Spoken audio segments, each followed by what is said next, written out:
Mengawali berita pertama, pemirsa, Ketua Umum Pimpinan Pusat Muhammadiyah Haidar Nasir mengingatkan seluruh kontestan pemilu 2024 agar tidak mengedepankan pragmatisme politik dan hanya mementingkan kemenangan.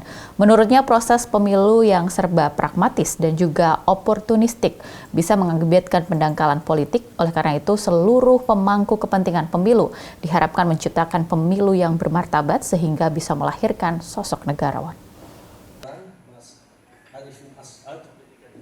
Pernyataan tersebut diutarakan Ketua Umum Pimpinan Pusat Muhammadiyah dalam kegiatan media gathering bersama sejumlah pemimpin redaksi media massa. Menurut Haidar Nasir, kontestasi pemilihan presiden 2024 yang diikuti 3 pasangan calon presiden dan wakil presiden pasti akan menghasilkan satu pemenang. Namun, pemilih harus mengetahui rencana-rencana dari para kandidat jika sudah terpilih. Haidar Nasir mengingatkan jangan sampai pemilih memberi cek kosong karena nasib 260 rakyat Indonesia selama 5 tahun mendatang berada di tangan capres-cawapres terpilih hasil pemilu 2024. Haidar Nasir menuturkan masih ada waktu bagi pemilih untuk meresapi gagasan dan pemikiran dari ketiga pasangan capres-cawapres. Debat capres-cawapres bisa menjadi salah satu media yang bisa digunakan untuk menggali pemikiran sekaligus menitipkan harapan kepada calon pemimpin negeri. Haidar berharap ketiga pasangan capres-cawapres bisa memanfaatkan debat untuk membahas masalah-masalah yang dialami masyarakat. Haidar lantas mengungkapkan debat jangan sampai seperti cerdas cermat karena menunjukkan kedangkalan berpikir para calon pemimpin bangsa. Sebab setelah mereka dilantik, para capres-cawapres akan bermigrasi dari politikus menjadi negarawan. Itu terjadi karena proses pemilu yang serba pragmatis, yang serba oportunistik. Pragmatis, oportunistik itu yang penting menang kan gitu ya. Pasti bakal ada pemenang kan, dan hukum objektifnya seluruh akumulasi faktor-faktor kemenangan itu ada di 1-2 calon atau salah satu di antara 3 calon, ya pasti menangnya kan. Tapi apa cukup itu gitu, mereka mengejar kemenangan gitu. Dan setelah menang mau apa gitu. Jadi tidak boleh kita membiarkan mereka punya cek kosong atau ya mudah-mudahan juga bukan cek palsu gitu ya, cek bodong gitu ya. Kenapa? Karena ini nasib 270 juta rakyat dan Indonesia yang sudah ratusan tahun berdiri dan dia merdeka dengan darah.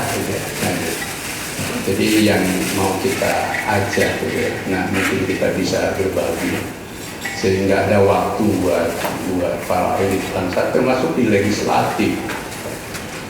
Mereka bukan hanya memenangkan dapil, tapi juga mengerti hasrat dan denyut nadi rakyat. Nah karena itu, ayo masih ada waktu dalam tempo sampai 14 Februari itu atau 10 hari sebelum 14 yakni hari tenang itu, kita terus menyuarakan itu bahwa para elit bangsa ini mereka harus jadi negarawan. Tidak sempurna, tapi mereka harus ada ada panggilan ke situ, ada calling ke situ, ada panggilan ke situ. Kalau enggak ya sudah, yang ada di pikiran adalah memenangkan pertandingan semata. Dan karena memenangkan pertandingan semata itu biasanya suka berlaku hukum the end justifies the means, kan? Bahwa demi meraih tujuan segala cara ditempuh. Dan itu tidak kita kehendaki oleh manapun. Yang kedua, kita kan sudah 6 kali ke-6 pemilu ya setelah reformasi, berarti 6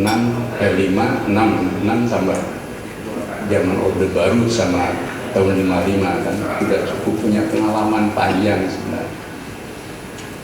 Mestinya pemilu ini harus makin baik ya.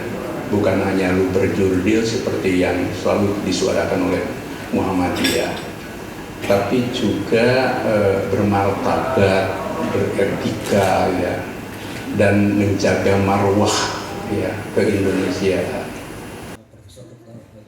Lebih jauh, menurut Haidar Nasir, Indonesia memiliki pengalaman panjang dalam melaksanakan pemilu langsung sehingga pelaksanaan pemilu 2024 semestinya semakin baik. Pelaksanaan pemilu bukan hanya harus sesuai prinsip langsung, umum, bebas, rahasia, jujur, dan adil, tetapi juga harus bermartabat, beretika, dan menjaga marwah dan nilai keindonesiaan.